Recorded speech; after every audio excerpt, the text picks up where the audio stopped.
Hi, welcome to Ostium. Quite a quaint little town we've got here, huh? With all its numbered doors and really damn quiet streets, what's not to like? Plus there's the fully furnished and stocked clock tower with all the amenities you could want, including Wi-Fi across the entire town. I know, pretty impressive. It takes a lot to power all of Ostium, but don't worry, it's all from renewable resources. Our go-to is Arcadia Power, and that way we can guarantee we use 100% clean energy for our guests, whether they're invited or not. Did you know that you could also get 100% clean energy for your home, whether you rent or own? I know it sounds too good to be true, but it isn't, I promise you. You can get all the info at arcadiapower.com/ostium-podcast. It takes a couple minutes to sign up, and you even get to choose what type of renewable energy source you want to use to get your nice, clean power. That's arcadiapower.com/ostium-podcast. And guess what? They just told me once you get signed up, they'll even give you a $25 credit on your first bill. That's so nice of them. Plus, you'll be helping out Ostium too, and ensuring we continue to get constant limitless Wi-Fi. Oh, sweet, sweet Wi-Fi. It's the only way I can get my recordings to you. So get signed up now, arcadiapower.com/ostium-podcast.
So let me be straight, as a nail. Frank, as a guy named Frank. I left a town of nobody and nothing, all alone and abandoned. Literally crawled through a fuck ton of food to make it through this tiny ass hole that I may have been able to fit through when I was like 8. Got through a roller coaster of fucked up shit and banshees screaming at me, feeling my life was going to end at any second. Came through to the unofficial, unless you work for them, in which case it's very fucking official, headquarters of the Ostium Network, where hundreds of people, possibly as many as 1,000, work. Only to discover I'm all on my own again. Wow. This is just great. Real fucking great.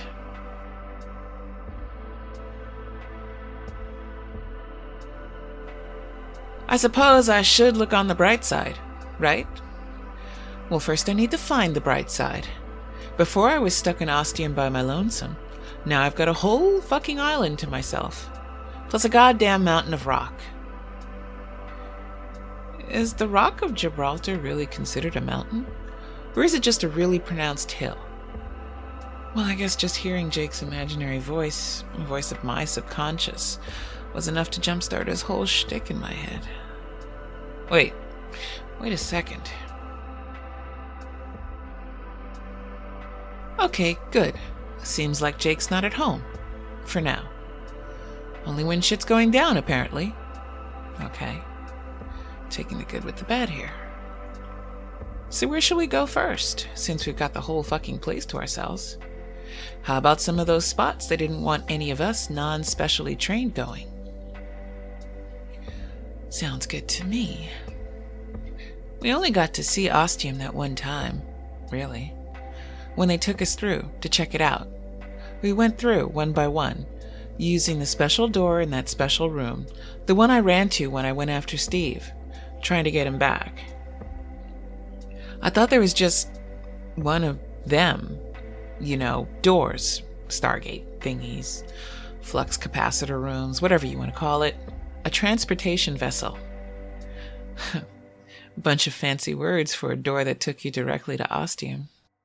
The way the bigwigs made it sound, with them letting us go through, what a big fucking deal it all was. This was breaking new ground. Bullshit, etc., bullshit, etc. You'd think they had just the one room to do it with. Apparently not.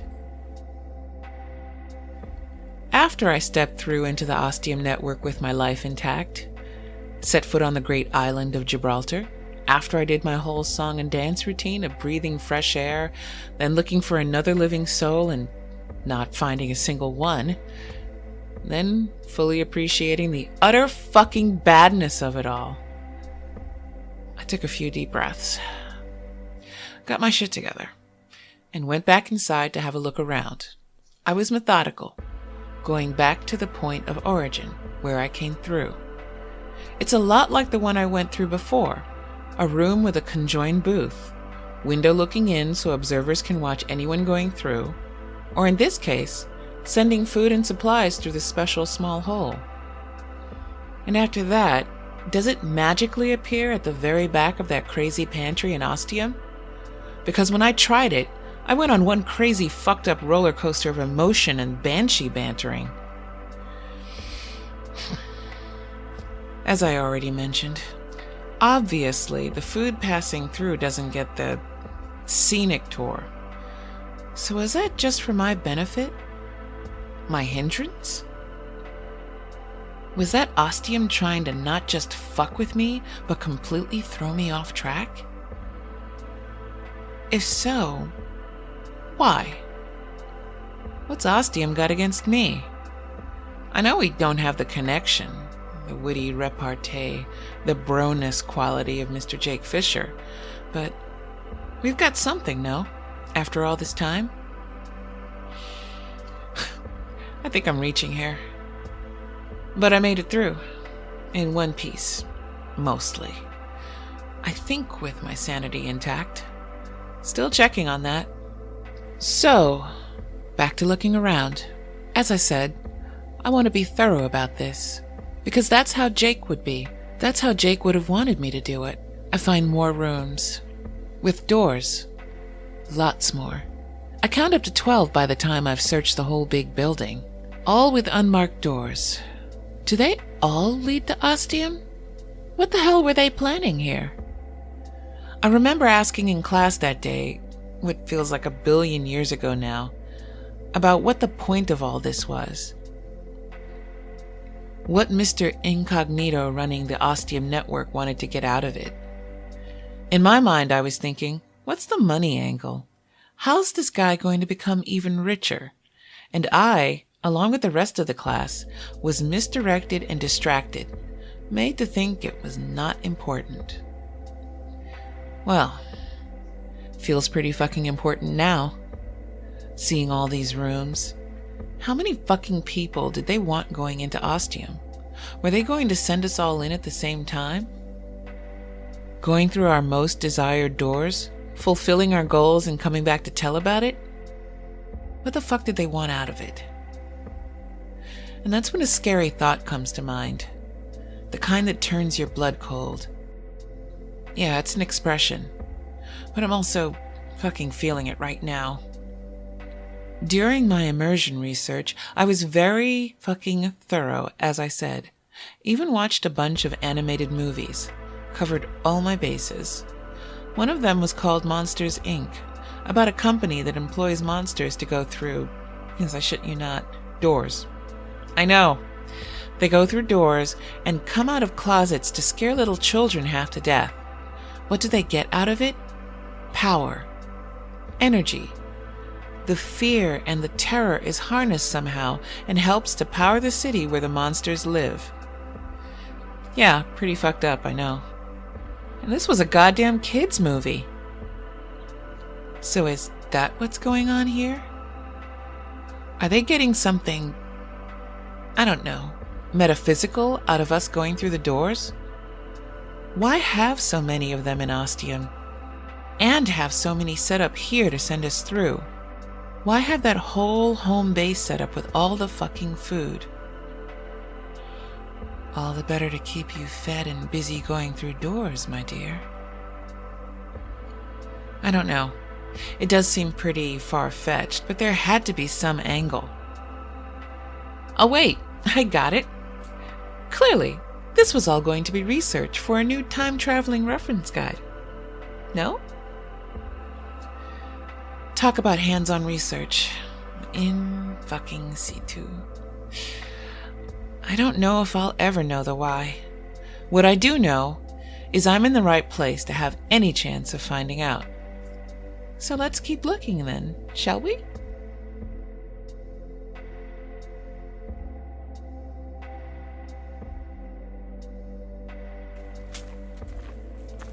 I'm outside again. The sun feels amazing. Being in Ostium that long without it affected me more than I thought. I think Jake had some introspections on whether we'd be getting enough vitamin D without the sun, or whether Ostium had figured out a way to replace that. Otherwise, we'd start feeling pretty weak. I don't know. It feels glorious right now. And the sea air is just making me feel renewed, full of life. Oh, okay, what were we doing? Right, heading this way, which I think is north, along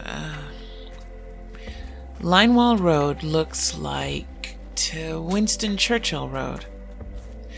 Yep, kind of bizarre thinking on it now that the Ostium Network created this whole new civilization basically on this island, but didn't bother to rename the streets or anything. I mean, I guess the names they already have are fine, but as you can see, they relate to things like walls and long-dead prime ministers.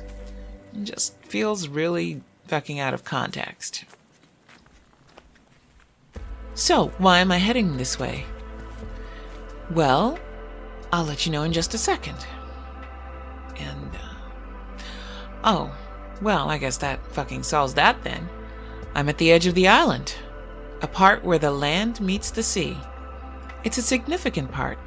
It's where there's a small dock made to fit just one boat. A special, unique boat. The one that brought Steve and I here. A very, very, very long time ago. I had a hope. No, that's not true or honest. I had a vague fucking inkling that I thought would turn out to be bullshit. I was right. There's no boat. No sign of any boat or anything being here in a long fucking time. The stanchions are bare and really crusted over with shit. I guess one has this short piece of rope that looks like something the ancient mariner was carrying around with him. No one's been here or used this dock in a long fucking time. Well, I didn't expect anything. And that's what I found. So what's that endearing saying? No harm, no foul. Yeah. I feel just fucking great right now. Moving on to the next clue of this truly fucked up scavenger hunt.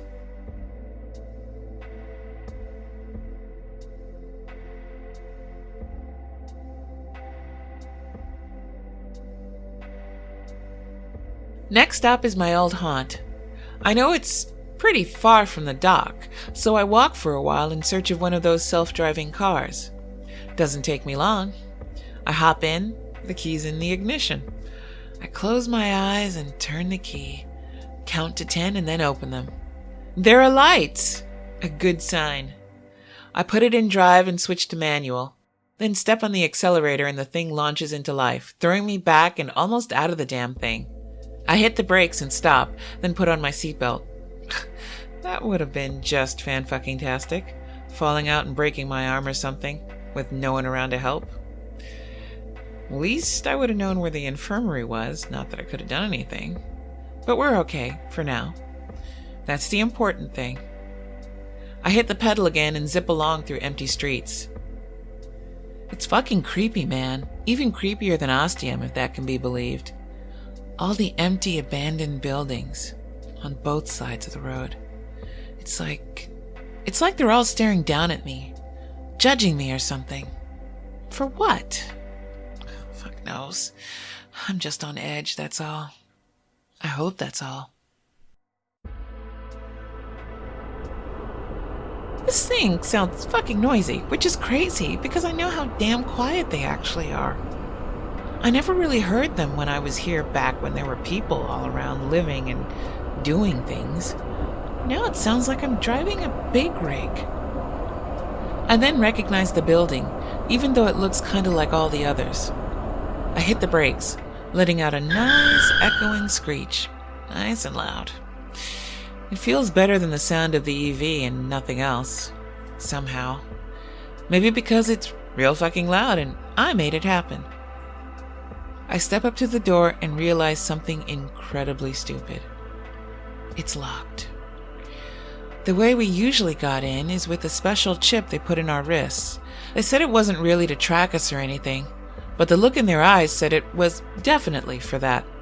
But it also had a unique biosignature to each individual person, so I just needed to wave my hand in front of the panel and... Good. It still works. That's really good. I was going to have to try and kick the fucking thing down, which wouldn't have been easy. It looks tough. I step inside and notice the smell right away. Dusty, stuffy, empty. Feels like it's been abandoned for a while, not lived in. But then I pick up other scents. It's me. Subtle hints. My perfume. My shampoo, maybe? Coffee. Oh God, coffee! I charge into the small kitchen. I can hear the high-pitched humming of the fridge. Oh God, yes! There's power. Hopefully that goes for the entire island. If so, living here for the indefinite period just got a lot fucking better. 15 minutes later, I have a French press full of fresh, divine-smelling coffee. Yes, I know, I'm the tea addict. Proclaiming my love for coffee is sacrilegious. Anathema! But that's partly because I knew I couldn't get any in Ostium. Tea, yes, by the buttload, because it was necessary, and tasted just fine. But coffee... Oh, be still my heart. It has no important or redeeming qualities other than it smells heavenly, tastes almost as good, and makes me feel on top of the world. I fill a mug. My hands know where to go to find one, and add sugar, which also looks fine. I take a sip. Oh, then another. Then 5 more in quick succession. My lips are burning. My throat is on fire. But like I said, I'm the queen of the fucking world! Soon the first mug is empty and I'm filling another. Then I take my trip down memory lane, my heart running ahead of me due to nerves, but also due to lovely sustaining caffeine. Everything looks just like I left it. Furniture, trinkets, what little I'd been able to acquire. My bedroom is the same. Clothes! Clothes! I have my entire wardrobe again. Holy shit snacks. This day just keeps getting better and fucking better. I take that as a cue and hop into the bathroom, turning on the water. In 8 seconds it turns scalding. I adjust the temperature, strip down, and hop in. My soap and shampoo are there, right next to the conditioner. 12 minutes later I come out feeling even better, if that's possible. I put on some fresh jeans, a tank top, and hoodie. Oh gosh, this feels so great! I grab my mug of coffee from my bedside table, and as I'm about to take a lukewarm sip, I stop. Then put the mug down, almost dropping it. Right next to it, looking slim and innocent, is my data pad. I'd totally forgotten... No, another lie to myself. I'd just given up hoping to ever... I pick it up and it comes to life. It's been comfortably lying on the charging pad for a very long time. The battery is full. It's connected to the network. I'm able to do all the usual stuff. But there are no recent messages. Not since... Oh, shit. The last message was received on August 3rd, 10 years ago.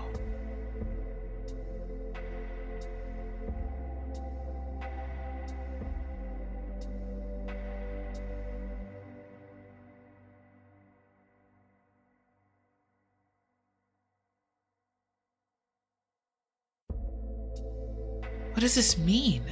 I can't have been gone that long. It's fucking impossible. It's been, what, weeks? A month? 2 months at most. But still feels more like a couple weeks. No more. It just doesn't make any fucking sense. How? How? I guess that explains the stuffy feeling of the apartment. But the coffee... Maybe it wasn't as great tasting as I thought. No, it tasted fucking great. Must have just had it well sealed or something. Wow. This is a fucking mind trip. I could really use Jakey at my side right now. For comfort. And to science this shit out somehow. Try to make some sense of it. Make a bad pun or joke. Damn. Not much to be done about it now. I switched to the journal setting and find my last entry. From the night before I learned about Steve and went into Ostium for the first time. They said they're very close now. Almost ready to send someone through to Ostium. I don't know who it's going to be, but not me. That's for sure. I still haven't decided when or where I want to go. And last time I talked to Steve, he was in the same boat. The kid's so goddamn excited. But who can blame him? I am too. We all are. So they won't be sending him in either then.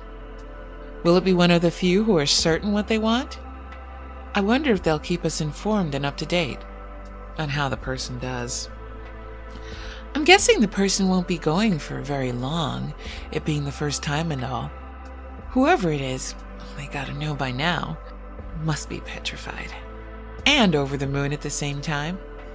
What a trip it's going to be. Historical. And if they're going back in time, then in every sense of the word. Today was a low-key day, work-wise. We're all pretty much ready, except for deciding the when and the where. I'm starting to think I want somewhere in the late 1980s or in the 1990s. Maybe the fall of the Berlin Wall. That would be pretty cool. Or be there at the death of Lady Diana, just to see if it did all happen as they said. Or maybe check out some of President Clinton's sax playing. Ha! No thanks. It's hard. I know I'm going to get lots of opportunities to go, to different times and places. They've made that clear to all of us, so long as nothing goes wrong. But I want that first time to be special. Yes, I want losing my Ostium virginity to be fucking special, all right? Jeez, I sound ridiculous. Bet I'm not the only one sweating over this, though. Okay, my eyes are getting droopy. Time to put my head down and get some shut-eye. Maybe during the night I'll have some magical dream that'll make it all clear for me, and come morning, I'll know exactly where I want to go. Only time will tell. Once I'm done, I can feel the wetness on my cheeks. I've been fucking crying. Wow. I didn't expect that. But this is from so long ago. And I was in such a different place. Such a different frame of mind then. So fucking hopeful and excited about the future. And then they fucked it all up and changed everything. Okay, deep breaths. No use moping over it. Fuck all I can really do about it now. I put the datapad back and grab the mug and head downstairs. After cleaning things up, I head out the door and back into the EV. Time to do a little more sightseeing.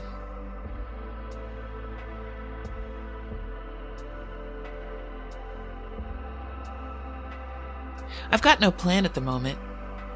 Just driving around kind of randomly. Sort of a trip down memory lane, but also feeling like no one's holding me back and I can go where the fuck I want. Go through whatever door I want. No one telling me, no, I can't go that way, not allowed. Access fucking denied. Well, not anymore. And then I see a building I've never been in before. I remember wanting to go in. Not because I wanted to find out what was inside, but because I just wanted to be allowed. I didn't want to see another mysterious stranger telling me I wasn't allowed. Like a little fucking kid. It's a pretty big building, multiple floors. No clue what it is. But I'm about to find out. I park the EV and hop out. There's a door. Here's hoping it's unlocked. Bingo. Let's see what's behind door number... You know what? I'm just not gonna finish that thought. So what do we got here? A sort of entryway. Closets, a kitchen. Okay.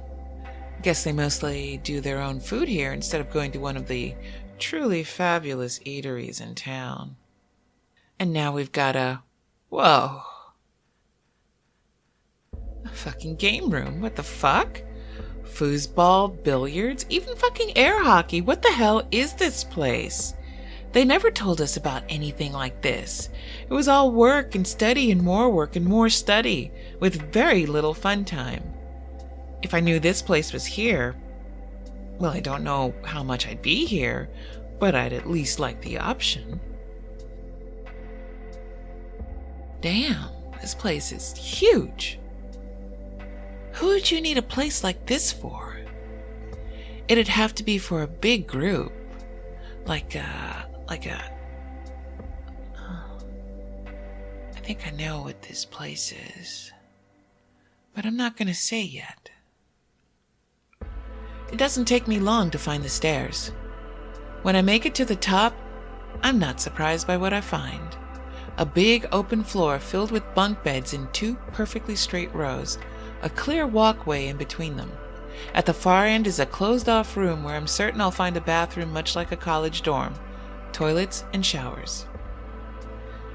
The quiet seems thicker somehow up here. It's probably more about what my brain is doing than what's physically happening, but still, it's heavy on me, pushing down. Almost palpable. I take a couple of deep breaths and start slowly walking down the central walkway. Each bunk bed is an exact mirror image to the one on either side of it, and the ones across from it. 2 stacked beds, 2 bedside tables. Along the walls where I first came in are closets that each bear nameplates, just like the beds do, names belonging to their owners. By the 3rd bunk bed, I recognize the name, Tanaka. An unstoppable image slams into my mind, almost knocking me over. I rest my hand against the bunk bed, steadying myself as the memories come unbidden. The starship, being with Jake, walking along a hallway of doors, getting into an elevator. Jake called it a turbo lift or Space Vader. He said bridge, and it magically took us there, and there were consoles and beeps and other sounds, and a screen showing distant stars. And a body. Private Tanaka. Hanging over the console like a piece of forgotten laundry. Like a child's coat left on the floor of the playground on the last day of school. Not important. Unwanted. I'm stable again. Able to walk. I keep going all the way to the end. This place should fucking stink. Of sweat. Of men. Of soldiers. Of dudes doing dude things. Ode to testosterone. But it doesn't. It's stale and dusty and abandoned, like my place. Like no one's been here in 10 years. Once again, I have to ask, what the fuck? I head back downstairs and leave the building. I'm done with this place. For good. I got no plans to ever come back. Good fucking riddance. And in case you're wondering, yes, they're all there. The names. To all the bodies we found on the other side of the doors in Ostium. Private Tanaka, Private Kaling, Private Ramirez, even fucking Sergeant Harris. Honestly, I'm kind of surprised he was bunking with the rest of the guys. With one of his rank and stature, he should have had his own place to shack up. I wonder if that was an on-high decision for him to be with his men, or his own choice. Just another one of those things I'll never know. And don't fucking care about either.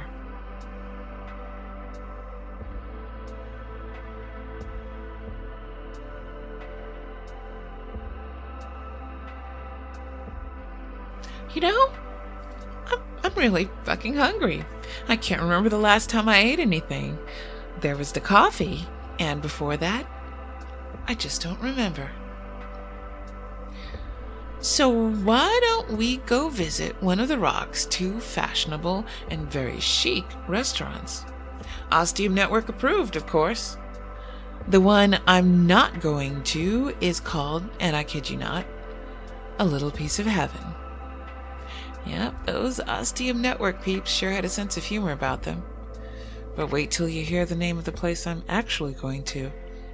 Ready for it? Are you sure? I'm warning you, it's pretty fucking bad. Okay, here goes. The cut of the jib. Yes, I shit you not. Fucking terrible, I know, but it was closer to my place, so it's where I tended to go more often than elsewhere. Back in the self-driving EV, I turn it to automatic and select the name from a list of places. It's the second one down because you tend to want food first and foremost, and other shit second. It takes less than 5 minutes and I'm there. No problem finding parking. Big surprise.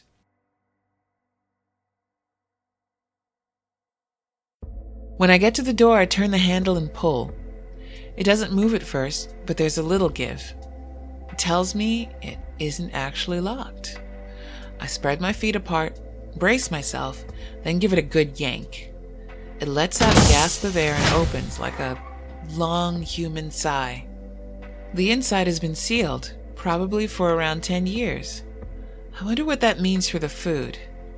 If the electricity has been going the whole time, we may be in some sort of luck.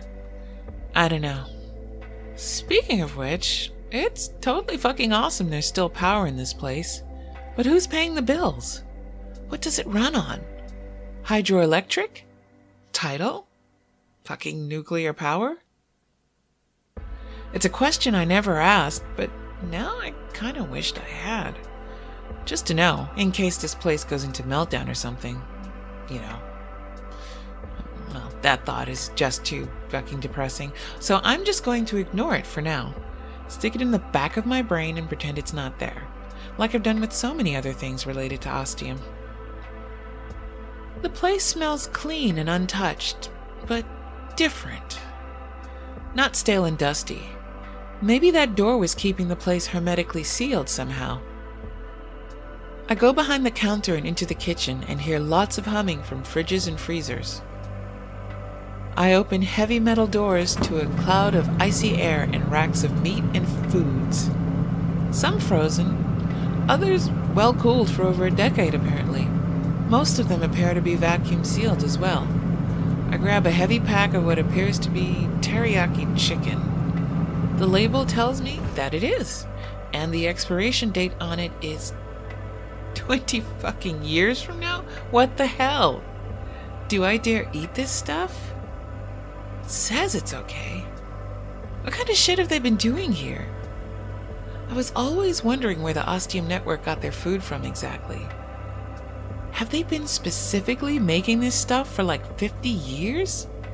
There's no package date, so for all I know, this shit could be 100 years old. But I'm fucking hungry. Starving. I'm gonna try it. But I'm also going to keep close to a bathroom. In less than 10 minutes, I've got electric burners going and I'm frying up that chicken in its own sauce, as well as steaming some vegetables. 15 minutes later, I sit down to eat with a bottle of wine I find. No worries about that being bad, although it does give a whole new meaning to the term vintage. The meal is delicious. Everything tastes heavenly, even though this establishment isn't a little piece of heaven. I find a completely untouched 5-layer chocolate cake that I snag myself a hefty slice of, along with some fresh coffee, which also smells and tastes, you guessed it, heavenly. Then I sit down and relax for half an hour, letting the food go down as the saying goes, but also making sure my stomach and bowels don't decide to stage a coup against the rest of my organs. I haven't felt this full in a long time.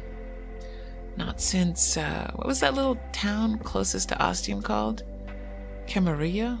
Carrillo? Cavello. That was it.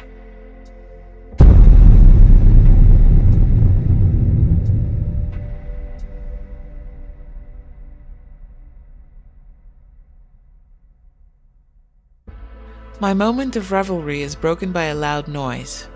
It sounds like a crack of thunder, only more echoing. Not right in some way. I leap out of my seat and burst out the doors.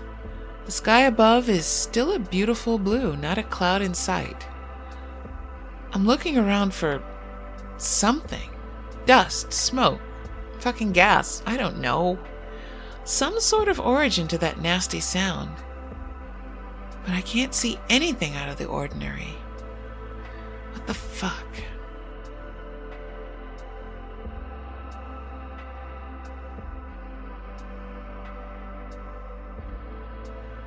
When enough time has passed that I've deemed my body and all its internal organs alive and well, I use the facilities, and then I'm back in the self-driving car, trying to decide what the last stop of the day should be before I call it and head for home. I'm checking the locations menu again, scrolling through alphabetically.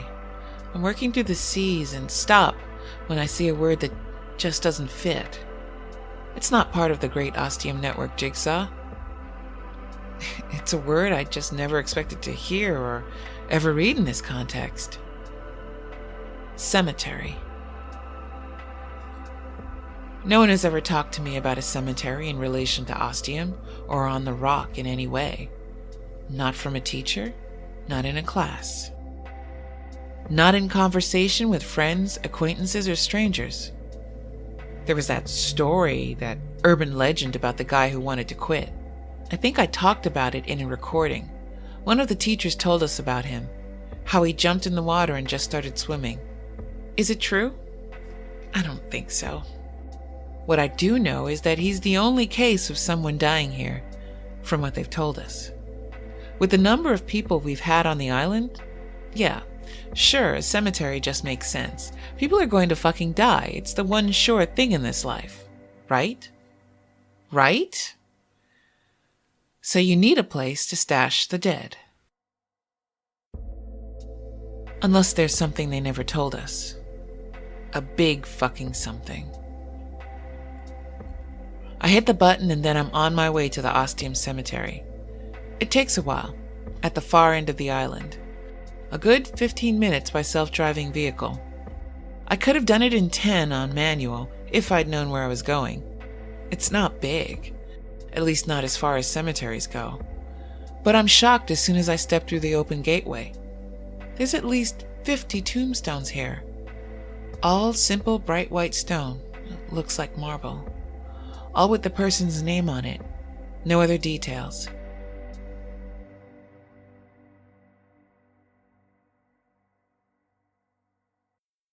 I get flashbacks of walking through the barracks as I study the tombstones, seeing names again.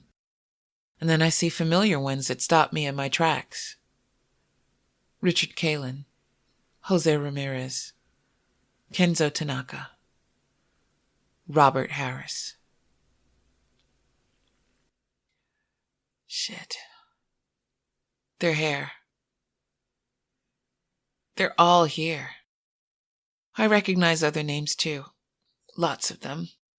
Not just the security team, but scientists, coworkers, classmates, people I saw and worked and talked with almost every day here. Now, all buried and gone. Then I see 2 more tombstones at the end of a row, next to each other. Stephen Chase. Monica Chase. That's when I start shaking uncontrollably. I fall, just catching myself from mashing my face into the top of the tombstone. It's Steve's that's holding me up right now. I'm hanging over it, slumped over the tombstone of my dead son, like a piece of laundry, a forgotten kid's jacket. Hey everyone, Alex Telander here. Every day now there's something on the news about climate change. Whether it's big corporations, small towns, entire countries, or indigenous groups affected. It's across the entire globe and we're all involved. But there are times where it feels there's only so little we can do. We recycle as much as we can, we pay attention to where we shop and buy what we need, but ultimately we end up feeling pretty helpless. Arcadia Power is a place where you can make a difference. If you sign up for Arcadia Power, you can feel good knowing that 100% of the energy being supplied to your home, whether you rent or own, is being supplied by clean, renewable sources. I was using PG&E before and thought it was going to be a hassle to switch. It wasn't. It was so easy. I even got to pick what type of renewable energy I wanted. I went with wind power, and each month I get to see a graph with a breakdown of my renewable energy usage and my clean impact. All the information you need is at arcadiapower.com/ostium-podcast. I know it's not a lot, but I will fully admit I feel a little better about myself now, knowing I'm doing what I can to help fight climate change. And now you can too, just by signing up. Plus, you'll be helping support this show too. So, win-win. Just head on over to arcadiapower.com/ostium-podcast. This episode was written and produced by Alex C. Telander. The voice of Monica is performed by Georgia Mckenzie. Sound effects are courtesy of the wonderful people at freesound.org. The music featured in this episode, all from the Free Music Archive, is Earth by ENOT. Did you know there are many ways you can help support Ostium? You can tell a friend about the show, or talk about Ostium on social media. You can leave us a review on iTunes, and let us know, and we'll send you a free sticker as a thank you. And if you really want to help us out, you can support us on Patreon at patreon.com/ostiumpodcast, where you'll get access to a whole bunch of bonus content, like outtakes, the Ostium files, and even early access to new episodes. So check it out at patreon.com/ostiumpodcast. Thanks so much for listening, and we'll see you in 2 weeks.